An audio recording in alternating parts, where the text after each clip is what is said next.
Hello. Hello. Goodbye. No. Oh, One okay. one of the two is right, and the other will be later. Oh, good. Hello. Oh man. Ready. Well, we made it once again, dear listeners, to another episode of Always Strikes Last. It's So always strikes last. yeah, if this is a podcast you intended to listen to, congratulations, you're here. If it's Nice. not, Stick still around. listen to it. Stick around. Please hit like, Stay a while subscribe. and listen. Yeah, exactly. Deckard Hang out. Cain. We should have a new video game playing in the background if you're on YouTube. Ooh. Yeah. Spicy. What will it be? I don't know. Mayhaps Realms of Ruin if I can figure out how the streaming thing works. Oh But my I'm gosh. not very smart. I But Oh my God. We spoil There our was- listeners. So much to look forward to. There was a free demo of that on the PlayStation, and I could not for the life of me figure out how to get my units to move around.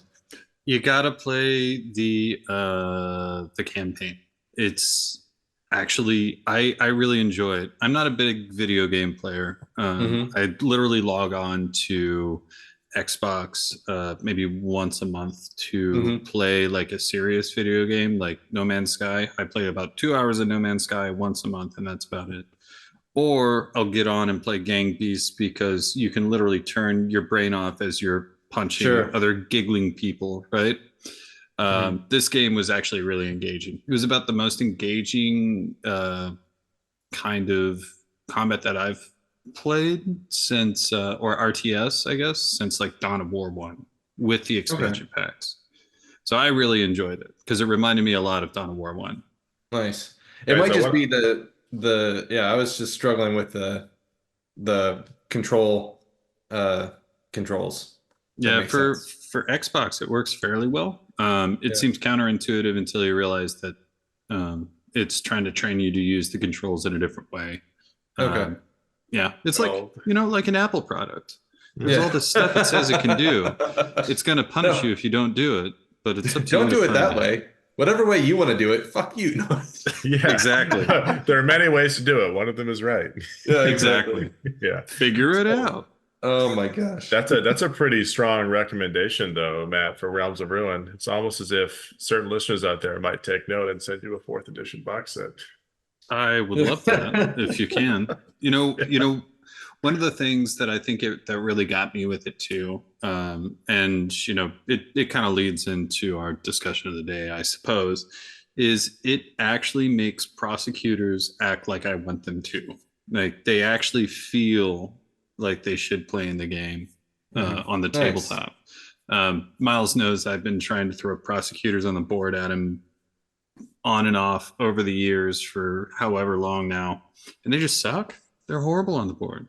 Yeah. But now we have these new models coming in, and I'm kind of halfway hopeful. We'll find out. Maybe not. Yeah, for a whole army that like lightning strikes out of the sky, it seems like jump troops like were the obvious like step one. You know what I mean? Yeah. So it's kind of nice that we're finally getting back to those roots. It seems appropriate, right? Thematically, I do laugh at like the ones you were talking about, Matt, where like they just show up to die or do nothing or be slow. It's like yeah. I was trying to find a pun where it's like for an army that lightning strikes out of the sky, the drop tubes lightning strike right back out. There's something like I don't even know. I like to think that they're like a secret postal service for Azir, like. They all know that's going to happen, so they're like they gather as much like meaningless stuff to bring back and forth between engagements. It's just, for me, it just reminds me of what is it like the spawn and then die right away syndrome in video games, like a Mr. Mason. I'm here, bam, you're dead. yeah, without a doubt that. Yeah. Well, I think today, guys, we wanted to do a radical thing. Right, for a podcast about Age of Sigmar, and we wanted to go the path less traveled by. And rather than just regurgitate every article about 4th edition as it comes up, which we could do, because there are at least we did it last time. You can go check it out. I think we did it the last 2 times. It was great. It was great. I'm pretty sure everyone loved it. But we're thinking maybe talk more about what we're doing in the meanwhile and not just go down that side road exclusively because we Sure. had some time to burn before fourth edition is actually here. Some tournaments to play, some things to do, some stuff to work on. It might be a fun way to spend our time together. Hmm. Yeah. It Yeah. it's always the weird calm before the storm. I mean, it happens to every book release too, right? Where like your book is coming out, you're not really like it's like, oh, this seems like maybe not the time to heavily invest in Ard Boys or whatever the thing is, you know. Hmm. That's true. Maybe It's like a I'll mini version of it. It's like, oh, the last hurrah would like the old Oryx book or the old like Skaven book or whatever before you yeah. know it'll get refreshed. But it's not quite as seismic right now. Yeah, whereas now it's the last hurrah of every book. Yeah, yeah. Yeah. So it's so yeah, it's hard to really have a lot of confidence about going heavy into something for the fun, you It's know. also because it's like a wide indexing too. Hmm. I think it makes I could see how it would make a lot of people even more nervous, right? Hmm. You know, uh I can see like why would I want to pay for a dude writing a lizard that comes out in this amazing box when he could, you know, I'll have the rules right there and then all of a sudden they could be bad. Or same with Dark Oath, right? Like people Oh, people are going to get this oh, box and it will be gone. So they're going to have this entire adapted style of play. They're going to have this amazing thing that Jack is going to tell us about here, which I can see him salivating. But then it's going to be gone, right? So do they pop into that just to like, oh, I'm so upset, my tournament winning list is now gone, right? oh. Like, obviously there are people that are going to do that. For me, I prefer my mental health to Hmm. stay, you know, on a at least above the red, right? Sure. Yeah, Um, yeah, that's a very fair point. I think what kind of comes down to is with some of the stuff right at the cusp, you have to be in the right place at the right time. Like it's 100% a bad idea to buy like $1,000 of models you don't own and try to scramble to get something together when it could all just change on you and like leave you with that kind of feel bad moment. But if you happen to have most of it in place, or you want to try it out, or you've fully accepted that or have a better reason, go for it because it's still some fun to be had, right? We can't forget that here we are at the beginning of May. It's like mid-July-ish. This is probably going to Hmm. happen, right? So that's a lot of time and people's hobbies and their fun stuff, and they don't know what to prepare for, painting wise specifically, right? They can't build towards anything, so just build towards what you want to enjoy. And if you can find that joy in it, then maybe it'll pass the time. And I, of course, also refer to better reasons. I myself am playing with the Dark Oath right now because Sigmar lied, and that's all the reason I That's need. true. that's He's a right. liar. That bitch. Damn right. I'm actually going and playing with painting my Famir at this point now. You know, one And of the Matt, things. for our uh, long-term listeners, they'll remember what Famir is, but for everybody else, what's a Famir? Yeah. so Famir are a very, very strange and very old race from Warhammer Fantasy Battles. I think they were in first or second edition. Really, really old. They were back when um, they're from the time back when you could also play Warhammer Fantasy Battles as you would D&D. They're that old, Okay. right? So So old school. So old school. yeah, so they were these essentially Celtic lizard wizards that were also cyclopeans, Okay. and they had kind of some really really poorly thought out lore that Okay. over time did not work out very well, even though it was based on you know, Celtic mythology, right? Mhm. They were So the sometimes that Fomorians, I doesn't, believe. yeah, sometimes that doesn't transfer over very well when you think about the Mm. implications of some of the things that you say over time. But regardless of that, they're just this really intriguing only Warhammer. Like you only really see them in the style of this thing in Warhammer. Now, if you Okay. they are in Hero Quest as well, and that's where a lot of people know them from. But they're essentially like amphibians. They have beaks. They have a tail. If they have a club on their tail, they're a higher rank in their society. That's exciting. they used to worship the chaos gods, and the chaos gods used to love them.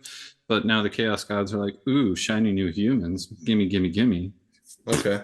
Kick them to the curb. So now they just kind of wander around in the bogs and mists and wish they could have love again.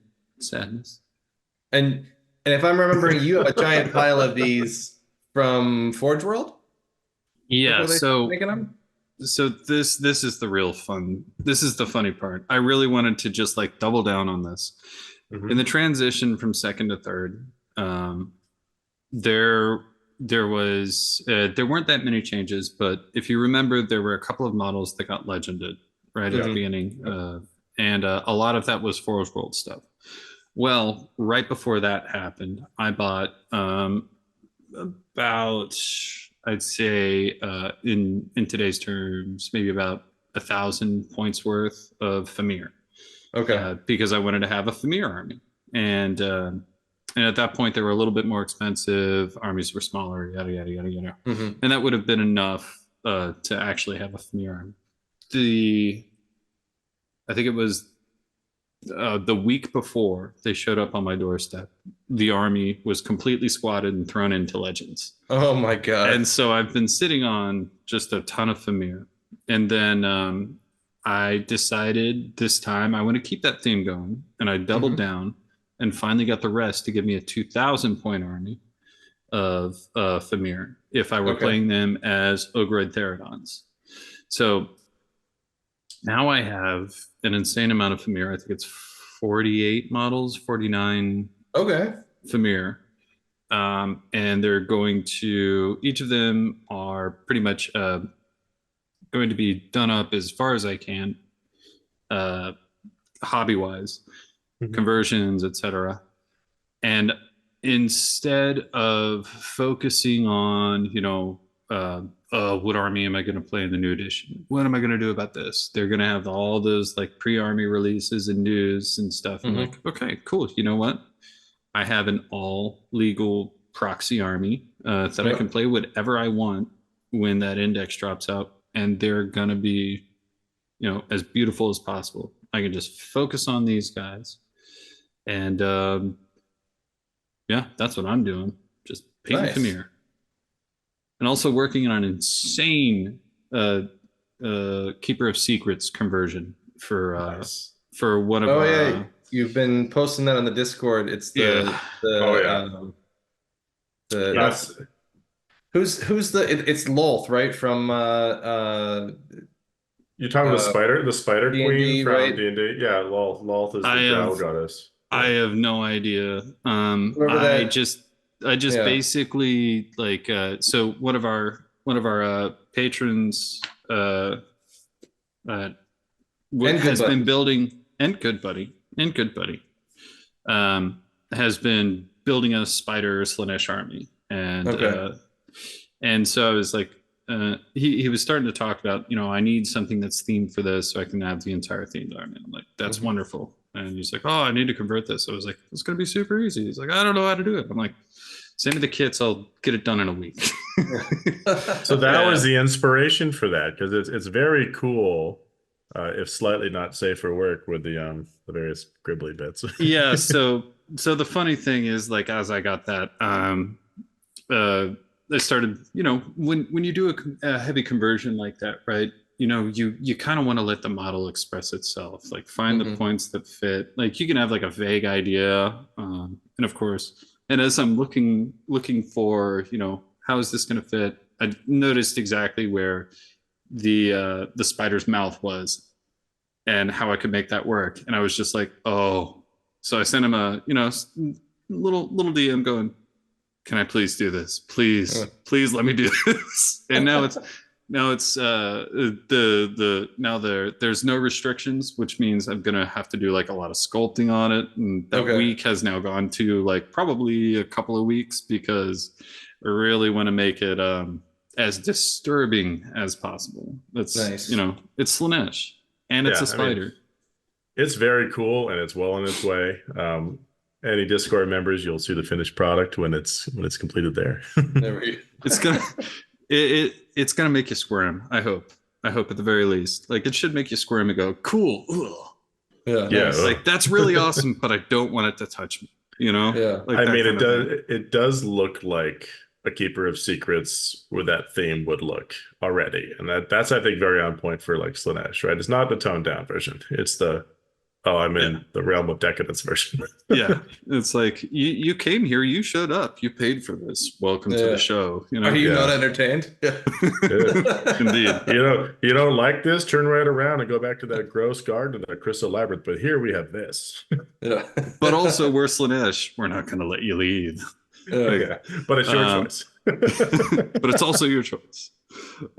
Yeah, so I mean, that's what I'm doing to fill my time, right? Like, go on the Nice. thing that I love doing, which is hobby work, conversion work, and completely ignore every single sky is falling moment. You know, I already got that out of the way Yeah. with the Nice. BSC. Don't So worry Yeah. about it. It's yeah, fine. The new edition will be great. Doesn't matter. yeah, We'll look at it when we get here. who BOC? cares? Cool. I heard about that army. Pretty good in Old World.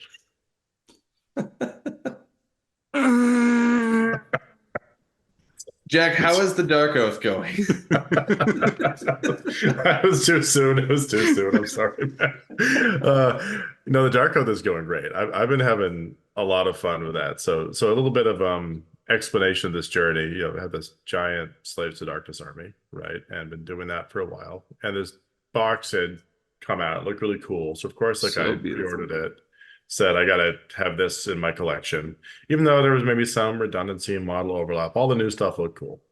And then, the first step down the path to this new damnation was laid when I found out that I could actually go to Ironweld, the tournament run by the Wicked Dicey crowd up here Mm-hmm. this year, which is great. Like, I didn't think it was going to be able to fit in this with a schedule alignment such as it was.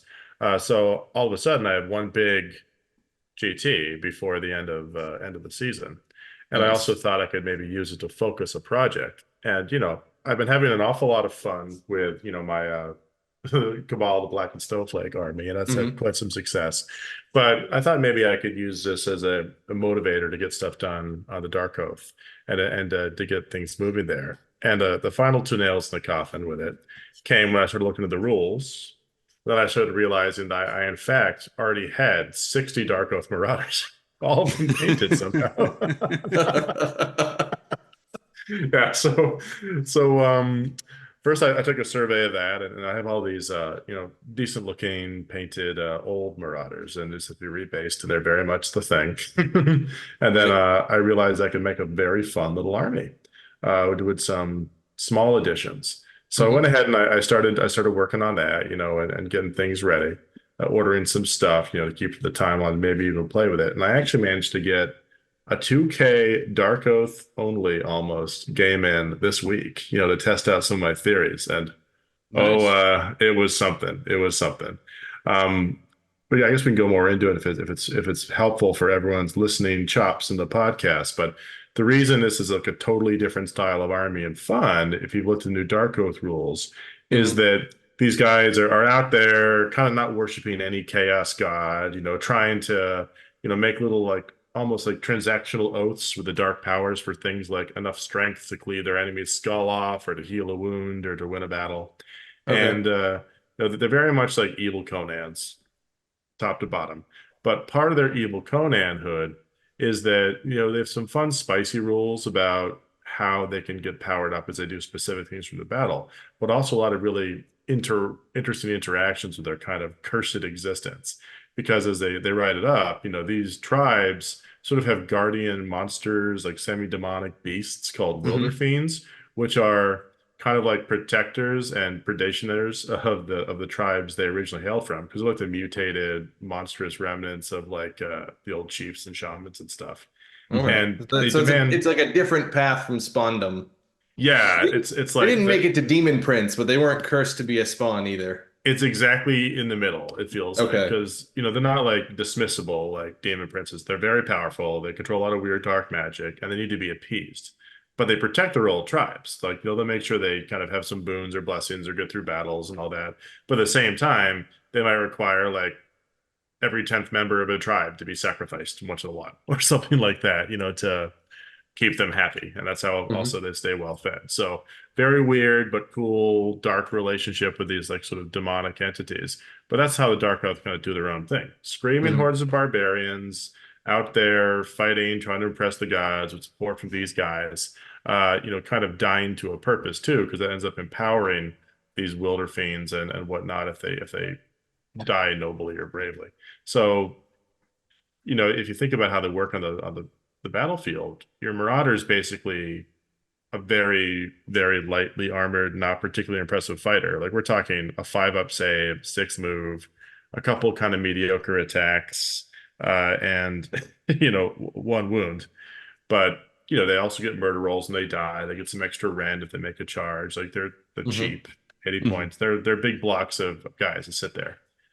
And then they have one special ability beyond maybe a murder roll, which is that if they die near Wilder Fiends power up, kind of get special resource points from being around stuff that dies. But they get 2 points for every Dark Oath model that dies versus 1 point for anything else.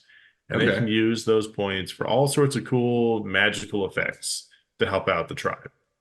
One, they could roll all the points they've tallied up to 6 and give always strikes first to the Dark Oaths having to be nearby. That could be useful. They could also roll some dice and for every 4-up, deny the ability to use command points for some enemy units in nearby. They can heal themselves up, but most notably, they can also spew out a barrage of mystic fireballs to anything they feel like that's within 18 The inches. classic Mystic Fireball, Oh the yeah. Yes. Oh yeah. nondescript pew pew blast. They literally turn the sacrifice of the tribe members into very dangerous mystic, like acid indigestion. And Nice. it's like pick your targets. You can fully charge up one is 6 dice, every 3 ups a mortal wound. It's pretty spicy. Yeah. So I built a list, to try this out, and I'll be quite open about it here because I'm in that fun. I have the models to experiment phase, even though the edition is dying, like we're talking about.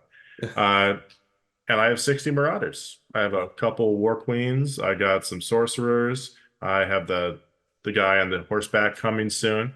And I Nice. tried out a list with some proxies with 3 Wilder Fiends in this thing to help be the backbone of that. Mhm. Had the Warcry Warband too, right? Like the Dark Oath Savagers. I had like Hmm. 5 painted javelin throwing, The horsemen, Horsemen. yeah. They converted Literal centaur ones horsemen. that like I kind of feel like we both own them now, Miles, because you sent them to me like cool looking but half converted, and I finished them and I Yeah, painted them. So now yeah. now they fully joined the ranks. But so everything's painted except for these 3 Wilder Fiends and the Chief now. Okay. And with plus some rebasing of to be done to make sure everything's kosher with them, what's supposed to be millimeter wise. But I got a chance to try it out against a really fun Stormcast Eternals army with like Ionis Cryptborn, Severith allied and, Neve and the Black Talons and some other good stuff. And oh Nice. my God, Toolkit army, right? Toolkit Army, yeah. And oh my God, like the theories are real. It does work because you can deploy in such a way that your men die gloriously and easily, maybe chip some mortal wounds on them when they're fighting. And then these powered up Wilder Fiends can do like a lot of work. They're also like mid-level monsters, like strong enough to go take some swings and do some damage with good attacks, but not like so strong that they would deserve the monster profile. So they can just like dish out this damage. And I Nice. had this game against a friend of mine named Sam here where he was, do his damage to kind of do all the Stormcast stuff to shut them down. But I had this crazy recursion because I'm sitting there in a Ravager sub faction where I can bring back dead units of Marauders or Dark Oath. Hmm. And yet another special rule on the Wilder Fiends allows them to come back whenever a Dark Oath character dies if they are dead endlessly on a 2+, kind of anywhere in the Wow. battlefield. Yeah. That's So nuts. So you barf some fireballs after, half a unit dies, you're running, you finish something off, you get killed. A War Queen gets killed, you come back, you know. Maybe the War Queen even comes back because it's a Ravager, there's a lot of crazy stuff you can do. And it's really fun just to watch all your tribespeople run and die gloriously, but bring down all the Griblies. In this particular game, two kind of highlight moments is they fireballed Ionis Cryptborn to death. At least the last 9 wounds are just one round of fireballs from 2 of them. Nice. Uh, Very nice. yeah, and I had kind of a fun, like, tricky recursion moment where Severith had like one wound left from an engagement with our Karkadrak Lord I'd put in there for this one, and he ran away, as Severith does. But because one of my war queens died somewhere else in the battlefield, I got to put another one of these creepies kind of close to Severith. And I placed it close enough so that when there was a combat nearby that was going to happen, it would charge him up with some death. So he started the turn with 3 fireballs and finished off that fox. You know, Oh, Nice. that's awesome. It feels like an evolution of what we saw in terms of like the weird Fire Slayer banner guys and the what's it called? The because they charge up their banners Mhm. on deaths. Exactly, like a death powered mechanic. It is very Um similar to that. yeah. And also the Flesh Eater courts, they have a similar thing where their guys are charging up points to use for buffs. Um Yeah, it felt like Noble Deed points, and it is like that because it's 6. It's capped at 6. You can't like bank okay. 20 of these and then like go Super Saiyan or something. But it's I mean, not with that attitude. no. It's funny because when I saw that box release, I immediately was like, regardless of the rules, like these are beautiful models. But secondarily, it reminded me of one of those Warhammer TV episodes Mhm. off of Hammer and Bolter. I don't know if you guys hmm have seen that, where they Yep, follow the Dark Oath. I And watched that one. It's so good. I was immediately like, well, because I think it's honestly one of the best ones on there. First off, because it shows like the humanity of these people who are literally just like left in the wastes of um, Sure. not the Stormcast, right? Not Sigmar. Um, and had to turn to the gods to like survive. And so you see like their side of the of everything going on, which is amazing that they were able to like pull that out of the characters, because like we read a lot in the lore of like all these people were left behind and they had to turn to the gods to survive, otherwise they're dead. It's like Yeah. one, I mean, you only have one choice, right? I feel like we forget that in the initial lore of Age of Sigmar, Chaos won. Yeah. And And Sigmar sat in his little palace for hundreds of years making Stormcast until he was ready to go do anything about it. yeah, Exactly. And they and so feed right into that lore. Like they hate Yeah. him because he like fled. They call him the Craven Yeah. God, I think, in the write-ups. yeah, and so it's like you have generations of like, this guy's a coward, screw Yeah. this guy, nobody likes him. And like it's amazing to see the Stormcast and any of like Sigmar's factions be the bad guys, because they technically are in this situation. That's why I bought the box. I didn't even care about the rules. I was like, okay, cool, Nice. this has everything. This even has the cool chaos spawn from the show, and it's even got a better name than Chaos Spawn now, so I'm fine with that. Yeah. And that's like the right attitude. And I guess I have to wrap up my long-winded Dark Oath stuff. So yeah, I'm choosing to lead up to 4th edition, having fun with this, and just kind of playing into this theme. I don't care that the rules will be totally different. It's just enjoyable, especially to think that like we can finally get this slice of like the chaos worshiper like mindset more kind of writ large. Yeah, yeah, it's very But awesome. and I feel like the both of you are in your own way highlighting, a really healthy sort of thinking about mindset about the hobby, right? Which is that not all of your units are going to be useful 100% of the time, but they will have their day in the sun. And just because that, third unit of Marauders is not immediately useful now, who knows when you're going to be able to jump on something that's very timely and have some fun with it because you had them already. Yeah, It's so true. I think in some tongue-in-cheek ways, like people who've been around the hobby long enough know that this always happens. Like stuff rises and falls and comes back. Like Mhm. in a way, like the whole cult of the wheel thing is kind of Games Workshop. It'll Yeah. slowly Mhm. cycle through your collection. Every unit will have its day in the sun. Yep. I mean, except for Famir, let's be honest Yeah, here, guys. yeah, obviously. No. Their days are always firmly in the swamp that is Legends. Yeah. Oh man. I've been having a good time leading up to fourth. I've got two major projects that I'm working on, and as well as some hobby. I've been trying to clear out my backlog of stuff that I've built but haven't painted yet. So there's a bunch of Nurgle models. I was going through my Mega Gargants and getting them touched up.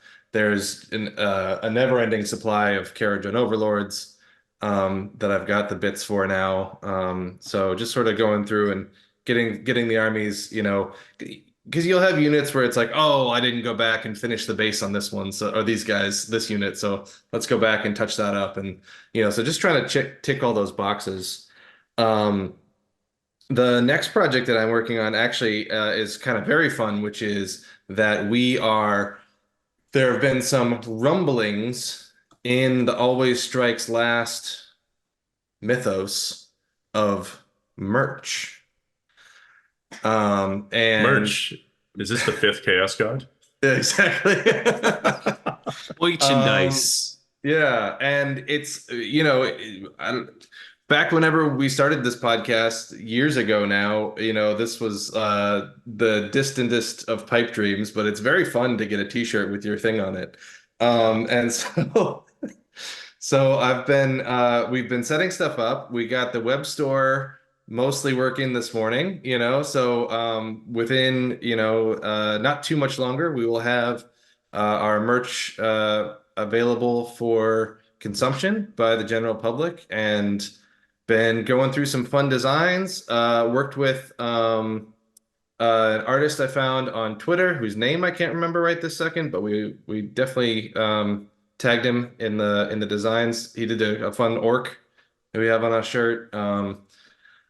Yeah, been going through just trying to make fun stuff, and so when we get those launched, please let us know what you think of them, and I've been really trying to go the extra mile to make sure that we have designs for everybody, like I don't know. Maybe I'm reading too much into it, but I always feel like unisex t-shirt means male t-shirt. You know what I mean? Like Yeah. And so, trying, I know at least my wife Julia, anytime she gets like a band t-shirt because we're at like a good concert or something, that is a sleep shirt now. Like she has no actual intention of wearing that ever, out and about really. And so want to make stuff that people are going to wear, people are going to actually enjoy. And so let me know how we're doing, because that's the goal. I don't want to just sell sleep shirts to people because they feel like they want to support us. I want to sell good stuff. That's true. We want to lean in not only to you supporting the show by buying things, but also your sense of style and ability to clothe yourself in various environments. That's exactly. True. That's true. And it's worth saying, while we bounced around on a bunch of ideas for this, Miles went insane with a little bit of free time. So a lot of this is almost all of this is pretty much just Miles going nuts on these. It's pretty awesome. Thanks, it also as as a designer being my discipline and not offering anything new here. I'm kind of feeling the jealous spike. Also the whoa, what are you doing, man? What's going on here? Getting one up. What's this is what you do for a living, man? Why are you not? What's going on? Yeah. That's right. I'm sure we'll have some Matt originals up there in no time. It's I started working on it when we was on paternity leave. That was sort of the beginning of the momentum there. And so I am back to work now, but it's we're still carrying through. There's the train is on the tracks, man. It's rolling, and I don't know. I'm excited. I'm excited to be able to show people these things that I've been working on. It's so hard to not be able to post stuff on the internet and get all that nice external validation because the stupid site doesn't work yet. Yeah, which by the time this episode drops, it should be up and running, and store should be available. But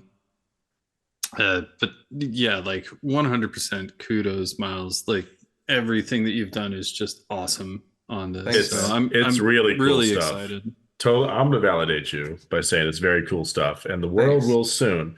But guys, this is the perfect time, especially because it will likely be live by the time this episode drops, for us to tell them the URL. Oh, sure. What is the URL? Hang on. Uh, Uh, while he does I'm that. clicking through my links right now. I got like way too many tabs open. It is alwaysstrikeslast.square.site.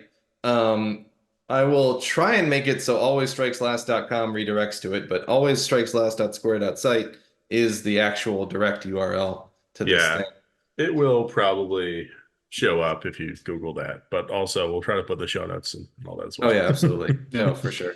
And if Uh, there is anything you guys want to see, comment on the YouTube video. We try and review all the comments and respond as quickly as we can, because we appreciate it. So, mhm. we love input, because we love you. Also, Yeah, Miles needs his validation from I do. strangers, Yes. not from the two of us, Yeah. because Yeah. he already knows we're going to validate him, which takes all of the The dopamine dopamine drip, rush out of it it. doesn't hit as hard. Yeah. Yeah, Suddenly I feel somewhat taken for granted. Yeah. I know. We should just turn off our videos on this as we talk to him. Then we can at least look like strangers to him. Yeah. Absolutely. Um, yeah, so that'll be up soon. Hoping people, I've been very excited. I've been getting all the designs. It's very dangerous having an at cost, put whatever the hell I want on a t-shirt button, you know, available Yeah, to me. those test prints are a little scary, huh? Do Yeah. I want this? Do I want that? Yeah. Yeah. Um, There's yeah. some, there's some I have actually gotten the shirt and then gone back and tweaked it because I didn't like something about it. So it's, so at least there's some value out of that. Mhm. One day But I'll have a screen printing service, then we can go away with all of that. yeah. But anyway, But so then my final project leading up to fourth is AOS Worlds is in less than 2 months, and it's still in third edition. We're actually not using the Dark Oath book. There was a vote, and even Team England was like, hell no. What? that What? bad, huh? That bad. Oh, I think the thought was that like it wasn't a part of third edition. Let's just have this be a night, like it is, but it isn't. This, like it wasn't here the whole time. So like let's just have this be a send off of third edition, and then we'll look at Dark Oath in the new light of the fourth edition Dawn. I can see that perspective, especially because it was such a come lately. Hmm. You know, Yeah. I mean, there was going to be one of them. At least it's Dark Oath, right? Like Yeah, yeah, they're always the underdogs. Might as well remain that way. exactly. So, But yeah, so the teams out there were getting reps with their armies. We're filling out, we do a matrix of like what is your expected score into every matchup? How good are you on the different missions? So that way when we go to do pairings, we can try and make accurate judgments. And so it takes a lot of experience to be able to fill one of those out of like what is my expected score on average against any opponent? So that's currently what everyone's out trying to fill out. And yeah, we'll see we'll see how good we do and how good it was. Lists are due before the end of the month. So anything you that's guys prepping on outside of that specifically?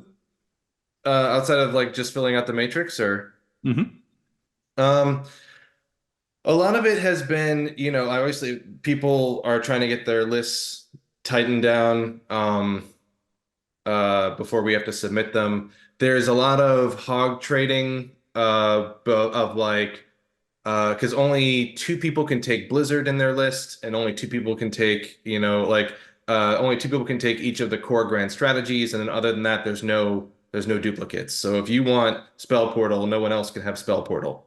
So there's been a lot of like, okay, well, I really need this grand strat, but I'm willing to give up Hoarfrost, if or whatever. So that's there's been pretty a lot of fun. that.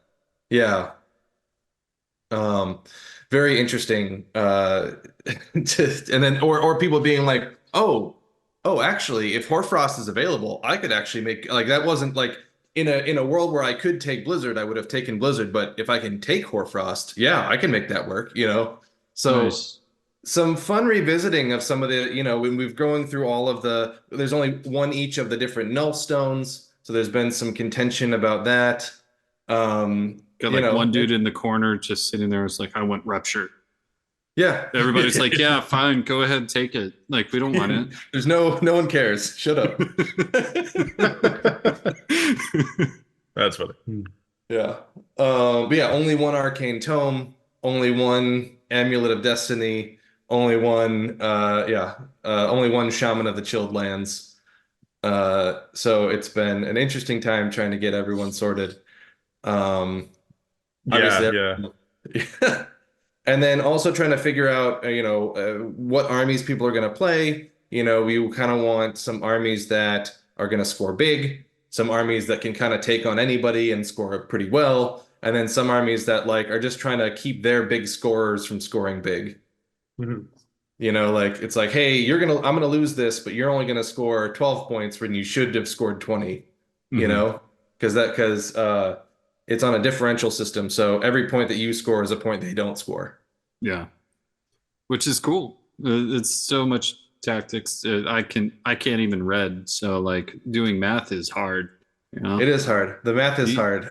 You guys are pros. Yeah.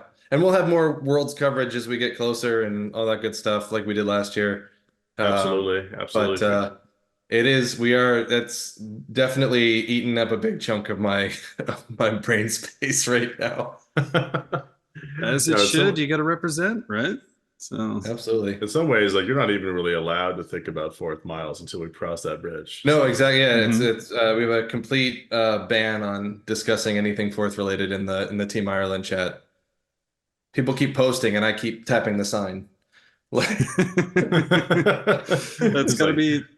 It's gotta be somewhat relaxing now, right? Not having to worry about how it's going to transition over, knowing that the tournament's not going to flip like some other tournaments may. Yeah. No, all the stuff has been locked in for 3 to 4 months in terms of like the rules pack and all that kind of stuff, and lists are due before the end of May, and then we're gonna get the sum total of lists, and then we'll have about a month to panic and figure out, oh shit, it turns out there's a lot more Lumineth than we thought there was gonna be. What are we gonna do about that? Mm-hmm. That'll be something. Yep. So it's all exciting. It's kind of nice being able to just like casually read these 4th edition posts and be like, that's cool. I'll worry about that later. Yeah. Yeah. That can be like a future treat. Yeah, exactly. A bit like what Matt's doing, where it's just like, we'll deal with this when it's here, Yeah. We'll have to have Jack hold the banner high for just enjoying the hell out of it while it's here. Yeah.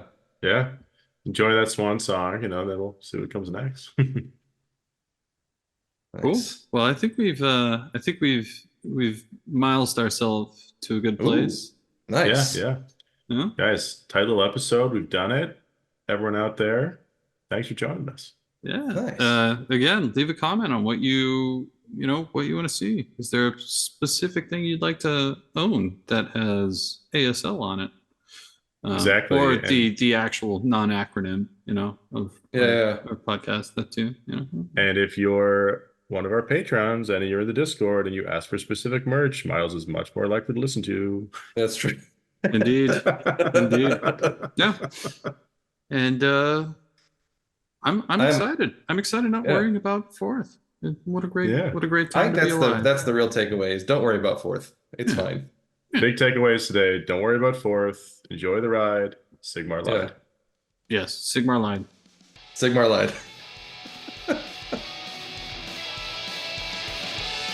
Crap, I lost the button. No! Where's the button?